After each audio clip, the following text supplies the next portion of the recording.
کیسه د پولیس افیسر کوم چې غلط فیصلې په وجې باندې سټیم لپاره د پولیس نه بهر کړی دی دا غي پړه کې یو خبره ده خو فعلا دا خبره چاته نه کوي او اوس دا پندیو په کال سنټر کې کار شروع کړی وي د دې یو جنی کال راځي او دا کال نه پس د ټول ژوندۍ بدل شي د سړی نوم جووي کم چې په 991 باندې یعنی ایمرجنسي کال سنټر کې کار کوي لشپې په وخت جو یې ځکه سسپند کړی وو چې ډیوټي په ټیم باندې نه یو غټه غلطي شوې وه او غینه پس په دې باندې یو کیس هم روان دی او هغه غواړي چې زر تر زر دغه کیس نه د ازادي ملو شي او سبا د دې اخري پیشي دا کداغه پیشي دی وګټل نو دا به واپس پولیس فورس ته لاړ شي د جو خزي هم دا پرې غوستي وي دغه غلطي فیصله په وجه باندې د دې یو وړ لور هم وي کوم چې د دې خزي خپل ځان سره بوتلی وي او د دې خزه د سره لور ملاقات هم نکوي اوس له جو په ژوندۍ کې ډېر مشکلات روان وي دغه جنې بار بار چوتا ټلیفونونه کوي خو جو دغه ټلیفونونه نه چتوي او هغه نه غواړي چې خپل دا غم چا سره شیر کړي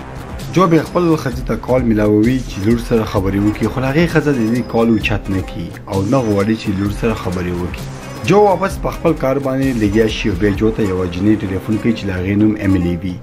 دا وځه سبا جپا طریقې باندې خبرې کوي او د سیمه معلومیږي چې دا خځه جو مور وي پهلا خدا دې معنی سو غوږ ونګري خو به دا خبره نظر انداز کی ولې زونه دې دا دغه رنگي خزي ټلیفونونه کوي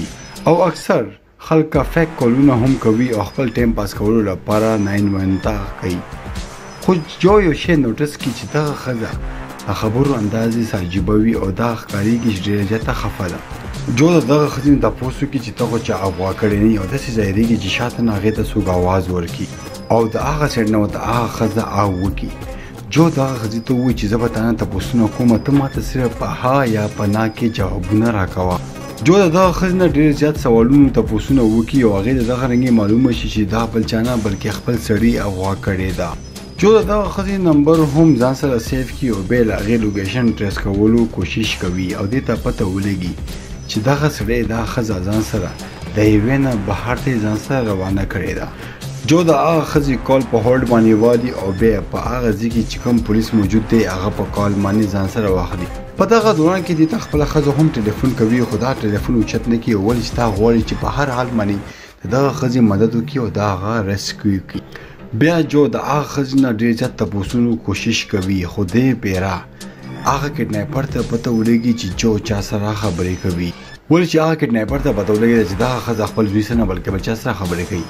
جو دا خزه ته وی چې بیا که تا ټلیفون وکړو نو ته په 991 باندې ټلیفون وکاو ته هغه ته و چې جو سره خبرې کول غواړم چې به خپل کیسه بل سړی ته شروع نه ونه کی او دا دوران کې هغه خزه دا ټلیفون کال کړ کی جو خپل کار دلته کې مکمل کړی وی خو اوس هم جو ډیر زیات پریشان وی چې هغه دې خزه مدد وکړي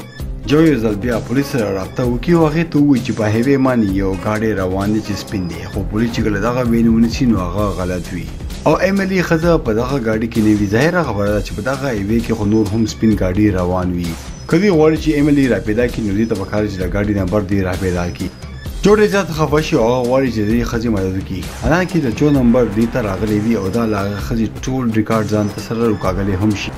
جو له امیلی کور د ټلیفون هم وکي په دغه دوران کې شپږ کالو وړه ماشومه چې هغه د ټلیفون وچت کی جو به دا ماشومې سره خبرو کوشش کوي دا ماشوم ته وایي چې په کور کې زما ور کوټې زما پلار راغلی وو کوم چې زما مور ځان سره بهر ته بوتلا جو دغه ماشوم نه د پلار نوم تاسو کوي هغه ته اندریو وی او هغه ته چې لاغه د موبایل نمبر هم راکا چې دغه ماشوم ورته ورکی دغه نمبر نه پستا به لاغه د گاډي نمبر هم جوړ وکاږي او د ته پته هم ولګي چې دغه سره پیر هم په ډیرو وارداتو کې ملوث دی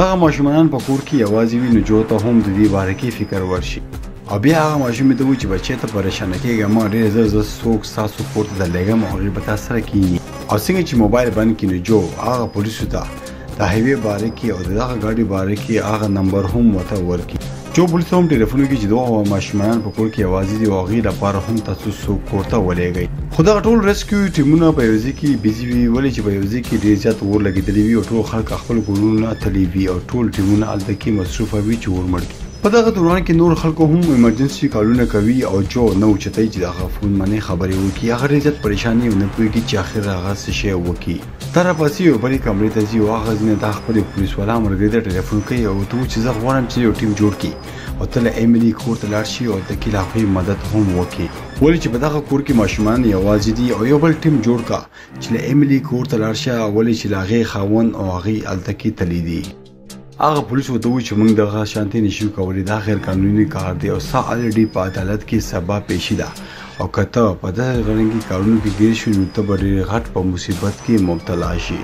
جو ورته وویل چې 10 منټه پس زما شفت ختمېږي او زه دلته نه راوتلو والا یم او خپل کور ته به ځم او دغه خبرې کولو نه پس د خپل موبایل بند کړي جو ایمیلی ته موبایل ملو کې خو هغې موبایل هم بند وي هغې نه پس دا بیا خپلې ښځې ته ټلیفون وکړي د دې ښځه ورته وویل چې د شپې 2 بجې دي او تا له نه دي پکار چې ما له شپې په 2 بجې مانې ته ټلیفون وکړي او ما تانګه کړي جو ډېر زیات پریشانه وي او د ایمیلی باره کې پریشانه وي دا بیا د خپل موبایل یعنې د پرسن نمبر ته اندرو ته ټلیفون وکړي او هغې نه تپوس وکړي چې ایمیلی چېرته کې ده هغه ورته وویل چې ما له خو څه پته نشته جو ورته وویل چې ما له پته ده چې ته په خپل ګاډي کې د یوې په لارې باندې خپله ښځه دي ګاډي کې ایښولې ده او چېرته کې دي روانه کړې هم ده هنري چې دا خبره واوري هغه بند کړي جو یو ځل بیا خپل موبایل نه هغې ته ټلیفون میلاووي خو هغه بیا ټلیفون نه اوچتوي جو بیا خپل بل ملګري ته ټلیفون کوي کوم چې سبا کوټ کې د دې باره کې دروغو بیان به ورکوي او هغه جو ته وایي که زما باره کې چا ته پته ولګېده نو زما نوکرۍ خطره هم شته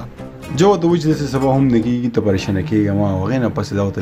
ایمیلی باره کې ټوله کیسه وکړي چې دغه یو ښځه ته او هغه په مشکل کې مبتلا ده او زه غواړم چې ته له ایمیلی کور ته لاړ شي او هلته کې ته معلومات واخلي او ما ته هر یو شی ته ووایې په دغه دوران کې یو پولیس راشي او جو ته وایي چې تا لپاره چا ټلیفون کړی دی او هغه وړه ماشومه ده جو ته پته ولګي چې دا ایمیلی لور ده په منډه راشي او خبرې وکړي هغه ماشوم ته وایي چې له کور بهر ته څوک راغلي دي او ما ته له کور دروازه وښیي جو ورته وایي چې بچي هغه ما پولیس رالیږلي دي ته دغه دروازه کلو کړه او هغې بس مدد وکړي ماشومه چې کله دروازه کلو کړي نو پولیس دننه راننوځي او پولیس جو ته وایي چې دغه ماشومې په کپړو باندې وینه لګېدلې ده خو دغه وینه دغه ماشومې نه ده بلکې د دې د ورکوټي رور ده چې هغه ماشوم ډېر زیات ورکوټی و خو په چاقو غوزار به چا کړی دی اوس هغه ماشوم مړ شوی دی دغه ماشوم یې وختي جو ته ویلي و چې زما ورور وده دی اصل کې هغه وده نه و بلکې هغه مړ شوی و او دې داسې معلوموله چې هغه وده دی جو چې کله دغه خبره واوري ډېر زیات غوسه شوي یو ځل بیا ایمیلی ته ټلیفون وکړي خو دې پیره ایمیلی ټلیفون چت کړي او هغه ورته تپوس وکړي چې ستا خاوند اندرو دې ټایم کې څه شی کوي ایمیلی ورته وایي چې زما خاوند ګاډی چلوي او زه هغې سره خوا کې په سیټ باندې ناسته یم جو هغې نه تپوس وکړي چې ستا خاوند سیټ بیلټ اچولی دی او که نه هغه ورته وایي چې نه هغې خو نه دی اچولی جو هغې ته وایي چې ښاپېره ته خپل سیټ بیلټ وتړه او ته وایي چې هینډ بریک راکاږه په دغه هینډ بریک سره دغه ګاډی ونه ډي بلکې اندرو ته نور هم غوسه ورشي او هغه راپاڅېږي او دغه ښځه د ګاډي په سیټ باندې شاته وتړي یو ځل بیا هغه جینۍ ته ټلیفون وکړي او جو دې نه تپوس وکړي چې ستا خوا کې څه دروند غوندې کې شی پروت دی هغه جینۍ ورته وایي او چې یوه غټه هغه ته راسره پرته ده او ته وایي چې څنګه هغه ستا نږدې راشي نو دغه کاڼې راواله او هغه په سر باندې ووهه ولې چې هغه د دې خبرې لایق دی دا ښځه ورته چې زه نه پوهېږم چې زما خاوند ولې په دومره غوسې باندې دی ما خو خپل زوی سره لوبې کولې او دا غوسه شوی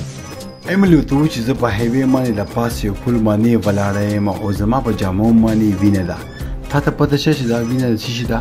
په دغه خبره باندې جو دې ته جواب ورنه کړي په خبرو کې ایمیلی ته یاد شي چې دغه وینه خو زما د زوی ده او هغه ورته وایي چې ما خپل زوی مړ کړو او ته وایي چې دغه خبرې ما ته افسوس دی اوس زه نه غواړم چې نور زندګي تېره کړم او اوس زه د پل نه ټوپ کوم جو ورته وایي چې دغه رنګې حرکت ونه کړي اوس هم څه خلک شته چې هغه تا سره ډېره زیاته مینه لري او جو ورته وایي چې دا ټوله غلطي زما په خپله ده او په دغه دوران کې د دې په سترګو کې وخت راشي او په دغه دوران کې دا یو بل ټیم هم د ایمیلی خواته ولېږي خو په دغه دوران کې یعنې دومره ټایم کې به دا ایمیلی سره خبرې کوي او هغه به بیزي ساتي خو په دغه دوران کې جو دې ته خپله کیسه کوي او ورته وایي چې ډیوټۍ په دوران کې ما نه یو غلطي شوې وه او ما یو 19 کانونه هلک په ګولیمانې ویشتې وه او ورته وایي چې سبا زما په کوټ کې اخري پیشي ده او ما خپل ځان بېګناه ثابت کولو لپاره ډېر زیات خلک او د دروغو ګواهیان والا را پیدا کړي دي دوی چې دغه ټول خلک به یوځای شي او ما به بچ کړي او په دغه ګواهانو کې زما ښځه هم دا کومه چې ما نه په دغه خبره باندې ډېره زیاته خفه ده دغه لپاره زما لور نه غواړي چې خپل پلار سره خبرې وکړي ولې چې جو هغه ماشوم سره ډېر زیات زیاتې کړی و هغه په هغه ټایم کې په ډیوټۍ باندې و ما نه پکار دی چې ما په خپلو غوسې باندې کابو کړی وې او هغه هلک نه وې مړ شوی جو او ایمیلی یو شانتي دي ولې چې دوی دواړه په خپلو غوسې باندې کنټرول نشي کولی او اوس ایمیلی غواړي چې خپل ځان ته سزا ورکړي خو په دغه معاملې کې جو هم نور بدتر دی ولې چې هغې ته پته ده چې ما یو جرم کړی دی او هغه اوس غواړي چې د دروغو ګواهان را پیدا کړي او خپل ځان بچ کړي په دغه دوران کې جو هم ایموشنل شي او د هغې په سترګو کې اوښکې راشي او اوس 8 میاشتې پس هغه چاته د خپل زړه خبرې کړې وي او هغه خپل زړه سپک کړی وي. په دغه دوران کې جو ته له پولیس سره आवाज ورشي ولې چې پولیس ایملی ته رانږدې شوي وي او ایملی جو ته و چې دلته کې پولیس راغو. ایملی ته چې نه غواړم چې پولیس ما ونیسي او اوس به زه دغه پول نه اټکوم. جو ډېر زیات خفه شوي او هغه بار ایملی ته ټلیفون کولو کوشش کوي خو کله چې دا څوک ټلیفون چت کړي هغه بل څوک نه هلته نه پولیس دې سره خبرې شروع کړي. پولیسو ته چې ایملی له پول نه ټوپ وهلو والا و خو موږ هغه ریسا راکړه او هغه مو ونیوله او هغه اوس سیف ده. او سره دا هم ورته ووایي چې له ایملی ورکوټ زوی ډېر زیات زخمي دی او هغه مړ شوی نه دی حالانکې هغه ډېر زیات سیریس دی او آی سی یو ته هغه شفټ کړی دی. دا خبره چې جو اوري هغه ډېر زیات خوشحاله شي او هغې ته پته ولګي چې زما په وجه باندې نور زیات خلکو زندګي بچوه او سره دا هم احساس وشي چې دغه فیملی سره خو ما ښه وکړو خو بله خواته هغه بلې فیملی سره ما زیاتې کړې دي او ته میاشتې مخکې ما یو ورکوټي هلک په ډزماني ویشتی او مړ دی او دغه شانتې ما هغه فیملی تباه کړي او برباده کړي ده. جو ته اوس د خپلې غلطۍ احساس هم وشي او بیا جو خپل ټلیفون اوچت کړي او خپل ملګري ته ټلیفون وکړي چې سبا په عدالت کې زما خلاف ګواهي ورنه کړي. له هغې ملګري ورته ووایي چې دا له پته شته او که نه که ما به تا باندې ګواهي ورنه کړه نو تا له به خپله نوکري هم میلاو نه شي او ته به جیل ته هم لاړ شي. جو ورته ووایي چې په دغه خبرې باندې ما ته بالکل هم فرق نه پرېوځي او ورسره ټولو ملګرو ته ټلیفون وکړي او ورته ووایي چې زما خلاف د دروغو ګواهي بالکل هم ورنه کوي او سره هغه رپورټرې ته هم ټلیفون وکړي کومې چې بار جو ته ټلیفون کولو او له هغې باره کې معلومات اخیستلو. نن هغه رپورټرې ته هم دا ټوله کیسه رښتیا وکړي او هغې ته پته ولګي. په سبا باندې چې کله د دې خلاف فیصله راتلو والا وه نو ظاهره ده چې دا به سزاوار کیږي او دغه شانتې جو هم سزاوار شي او اوس د دې ضمیر مطمئنه هم شي او له هغې زړه او ضمیر ورته تسلي ورکوي چې نن ما رښتیا وویلو او ما له دروغو ساعت وانه اخیستو. دغه شانتې زموږ دا فلم ختم.